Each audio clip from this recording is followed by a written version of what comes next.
Ini adalah pengalaman seramku saat menjalankan tugas dari kampus, yaitu saat KKN.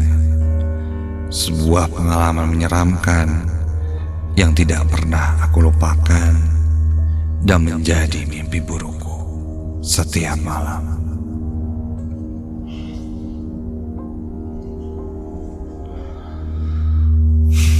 Jika harus diceritakan,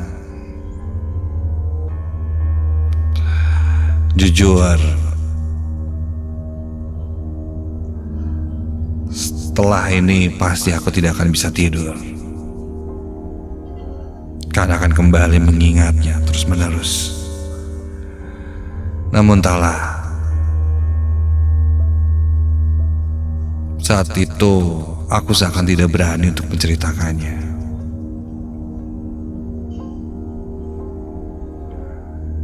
Namun malam ini aku memberanikan diri untuk menceritakan pengalamanku di Nightmare Side.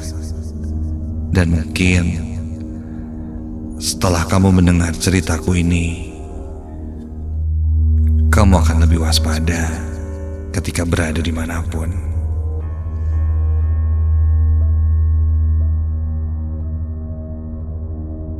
Namaku Regan.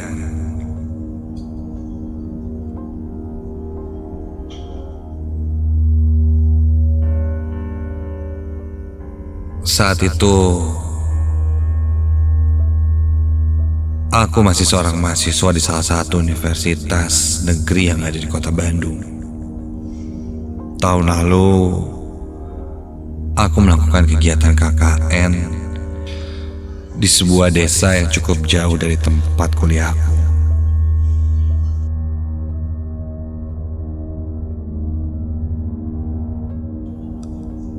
Selama sebulan, aku akan tinggal bersama 14 orang teman-temanku di sebuah rumah atau posko yang ada di desa itu. Sebenarnya, aku anak yang cukup sensitif dengan hal-hal yang berbau mistis. Dan teman-temanku juga menyadari akan hal itu. Sejak hari pertama tinggal, aku sebenarnya sudah merasakan perasaan yang kurang enak. Tapi aku selalu menutupinya. Karena, aku ingin menjalani ini dengan sewajarnya.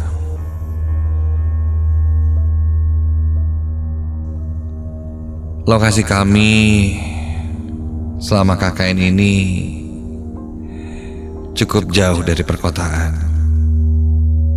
Bahkan lokasi tempat kami tinggal untuk sementara di sana pun lumayan jauh dari pusat desa. Bisa dibilang ini seperti masuk lagi ke pelosok yang paling dalam dari desa itu. Jika ingin berbelanja kebutuhan makan pun, kami harus pergi ke sebuah kecamatan yang jaraknya lumayan jauh. Agak malas sih, tapi mau tidak mau harus kami lakukan. Di sepanjang jalan menuju kecamatan, terdapat sebuah rumah tua dan juga komplek pemakaman yang cukup besar di sana. Hari demi hari berlalu, sampailah pada hari itu. Saat itu, kebetulan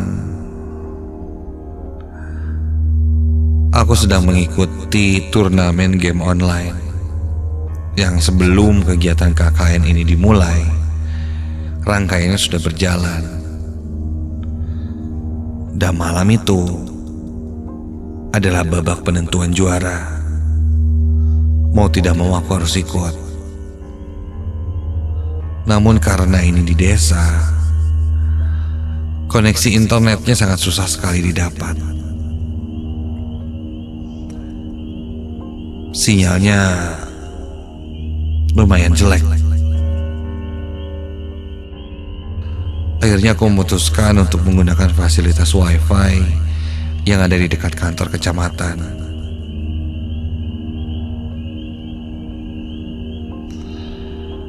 Kami tahu di sana satu-satunya yang ada fasilitas wifi.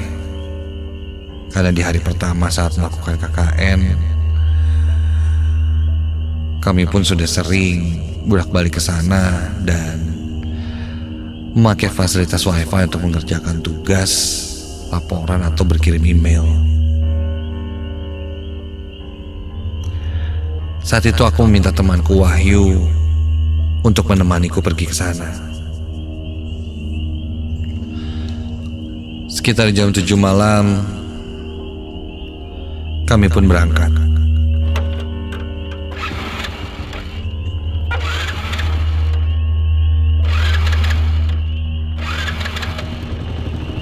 Kira-kira butuh sekitar 10 menit untuk bisa sampai di kantor kecamatan. Wahyu selama perjalanan menuju ke kantor kecamatan itu terlihat cukup gugup. Dia memang agak penakut orangnya. Dan dia menegaskan padaku untuk tidak bilang yang aneh-aneh. Bahkan dia menyaranku menutup mata dan menunduk saja. Ketika dibonceng olehnya. Karena Wahyu tahu aku memang sensitif dengan hal seperti itu. Takutnya selama perjalanan aku bilang yang aneh-aneh. Ditambah ada rumor di desa itu kalau ada rumah kosong di dekat kuburan yang katanya angker.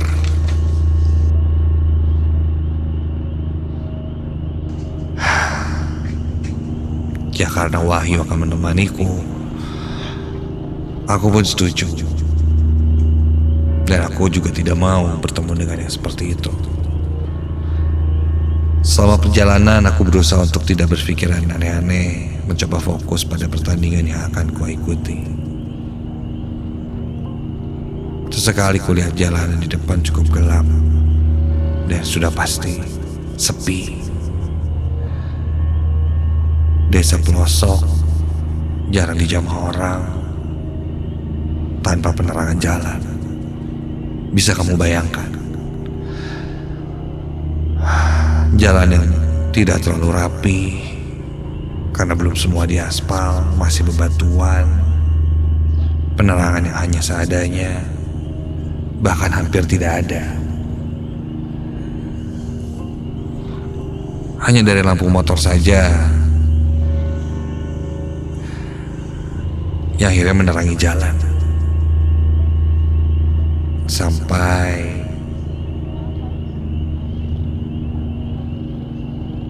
kita saat itu akan melewati daerah kuburan dan rumah kosong yang katanya angker itu. Mau tidak mau kami harus melewatinya,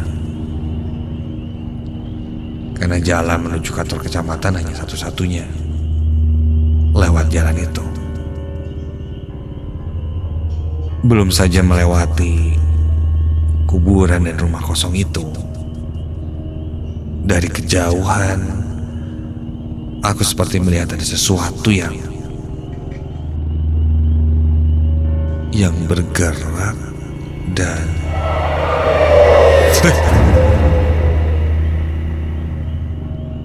melintas kelebat,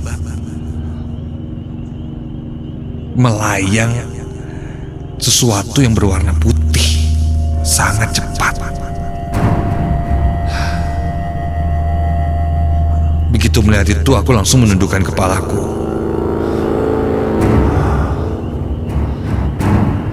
Aku tahan, tidak berkata pada Wahyu, sambil terus menutup mata.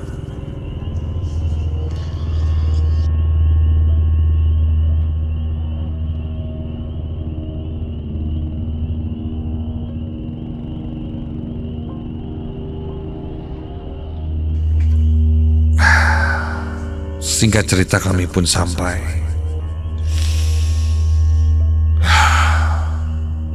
Selama perjalanan melewati kuburan dan rumah kosong itu, entahlah membuatku tidak nyaman. Tapi aku harus konsentrasi dengan pertandinganku. Aku langsung menghubungkan koneksi internet ke handphoneku dan siap-siap memulai pertandingan.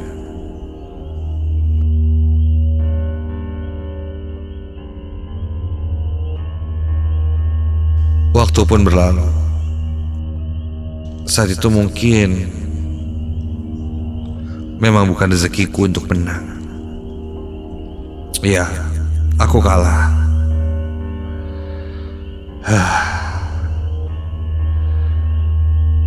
Bukan hanya kerja sama tim, satu lagi yang jadi menghambat pertandinganku, koneksi internet. Tentu saja, meskipun wifi di sini tidak ada yang pakai, namun koneksinya kurang stabil. Mau bagaimana lagi? Sudah menjadi resikoku. Kulihat saat itu jam sudah menunjukkan jam 11 malam. Sebelum semakin malam, aku pun mengajak Wahyu untuk menginap saja di kantor kecamatan. Entahlah, perasaanku agak tidak enak saat itu. Namun Wahyu menolaknya dan meminta kembali saja ke posko atau tempat kami menginap.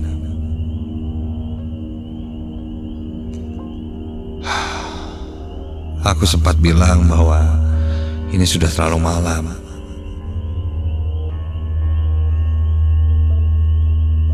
Takut terjadi apa-apa, pikirku.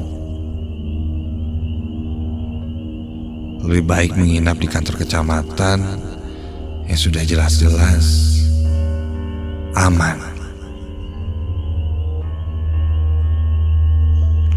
Setelah debat cukup panjang, akhirnya aku pun mengalah, mengikuti kata Wahyu, dan kami pun pulang.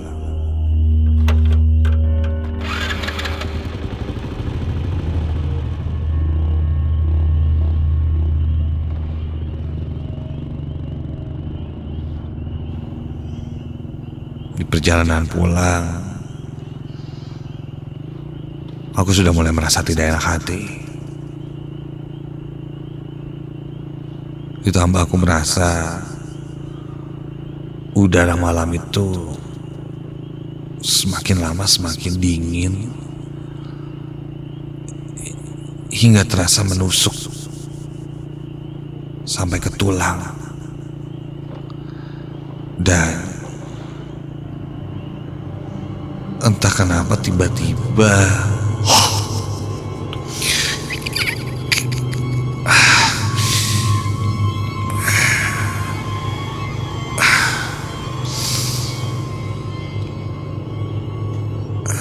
nafasku terasa sesak.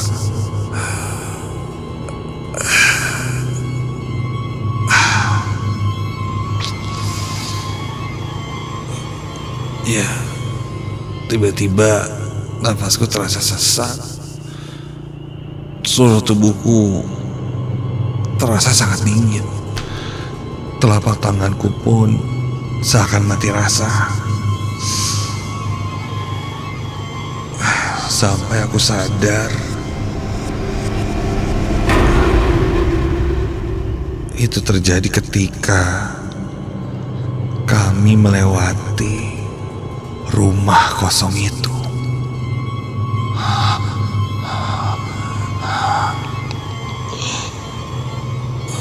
Aku coba terus menahannya, menjernihkan pikiranku, dan terus bernafas.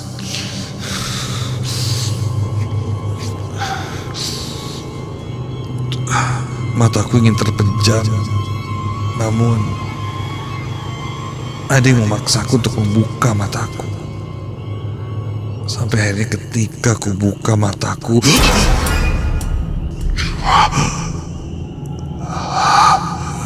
Jantungku berdegup sangat kencang.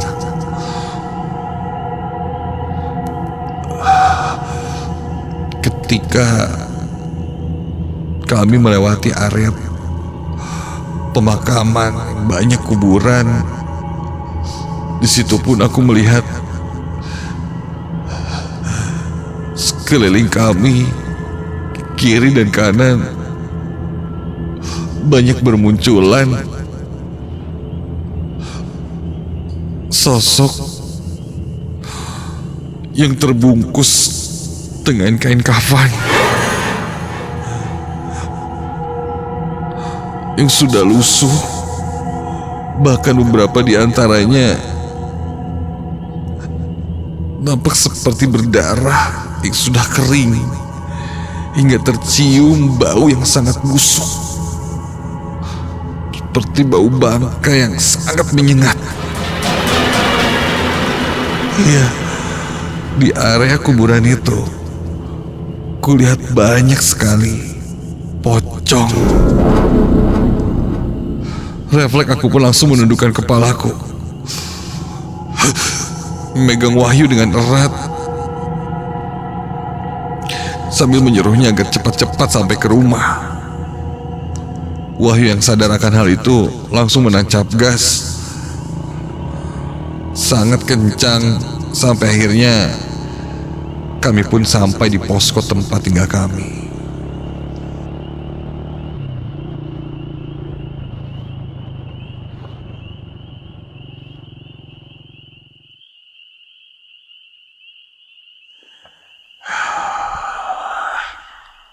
Begitu sampai, kami langsung bergegas masuk, dan aku langsung masuk ke kamar untuk segera tidur.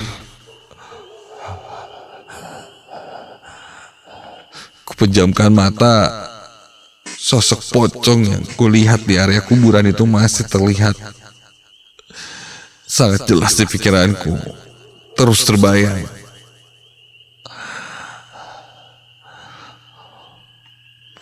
Aku tidak langsung ceritakan pada Wahyu dan memutuskan untuk tidur saja. Aku tarik selimut, kemiringkan badanku mencari posisi yang nyaman untuk tidur.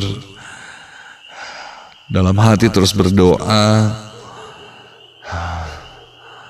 tenangkan diri, sampai akhirnya setelah cukup tenang, aku pun terlelap tidur.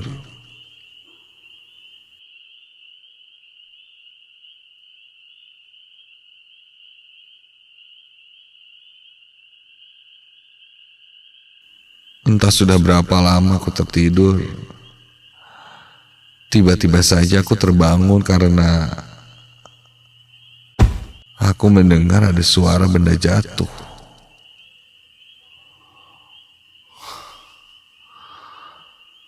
Masih setengah sadar, ku dengar lagi, ya, suara benda jatuh itu masih terdengar. Suara dari mana ya? Dan ketika ku buka mataku lebih jelas, astaga!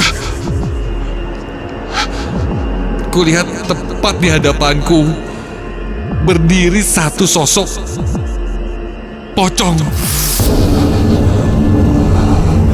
Ternyata suara yang dari tadi ku dengar itu adalah sosok pocong yang sedang melompat tepat di sebelah tempat tidurku, dan tepat di depan wajahku. Kain kafan yang membalut tubuhnya terlihat sangat kusam, kotor, bahkan seperti ada bekas-bekas habis terbakar. Tercium bau gosong, busuk yang bercampur, sangat menyengat. Baru kali ini dalam hidupku mencium bau yang sangat tidak enak ini. Membuatku ingin muntah. Kepalaku pusing, mual, dan tiba-tiba sosok pocong itu membungkukkan badannya seperti posisi ruku, dan kini wajahnya sangat dekat dengan wajahku. Mukanya sangat menyeramkan. Seluruh wajahnya terlihat seperti arang yang sudah terbakar, hitam pekat, namun seperti ada tekstur yang keras di wajahnya. Dan aku semakin sesak sekarang. Matanya melotot, menatapku tajam. Dan aku sangat sesak. Aku seakan tidak bisa bernafas.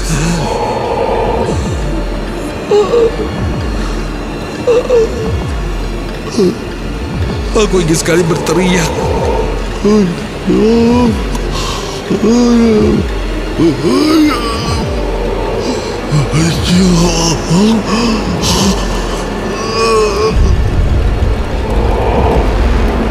Namun suaraku seakan tidak mau keluar sampai ada yang menggoyang-goyangkan badanku, dan ketika itu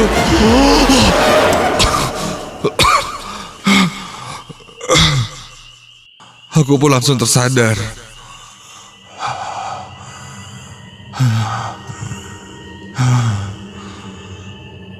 Ketika itu salah satu temanku membangunkanku. Dia berkata aku mengigau. Padahal saat itu jelas aku tidak mengigau dan melihat sosok lain di depanku.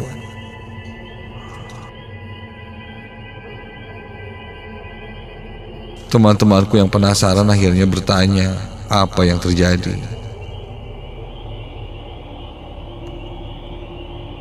Aku bilang, aku melihat sosok pocong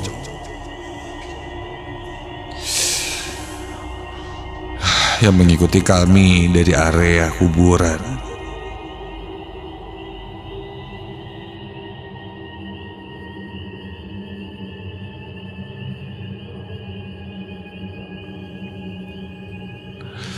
Setelah bercerita ini itu, keesokan harinya aku bertemu beberapa warga, dan aku pun sempat menyinggung kejadian semalam. Mereka berkata, ya memang sering terlihat sosok pocong. Biasanya memang suka ikut dari area pemakaman. Warga sana berkata padaku bahwa jika sudah lewat Isya, tidak ada lagi yang cukup bernyali untuk lewat daerah sana. Karena sering terjadi kejadian-kejadian yang di luar akal sehat. Ya sudah jelas, mungkin sudah berapa lama aku menjadi orang yang lewat ke sana, dan orang yang punya sensitif tinggi terhadap hal-hal seperti itu menjadi satu target untuk mereka yang ingin berkomunikasi. Entah apa yang ingin disampaikan sosok itu. Mungkin mereka terganggu dengan kehadiran kami. Entahlah. Yang jelas, malam-malam berikutnya aku sudah tidak berani keluar dari rumah yang ada di desa itu.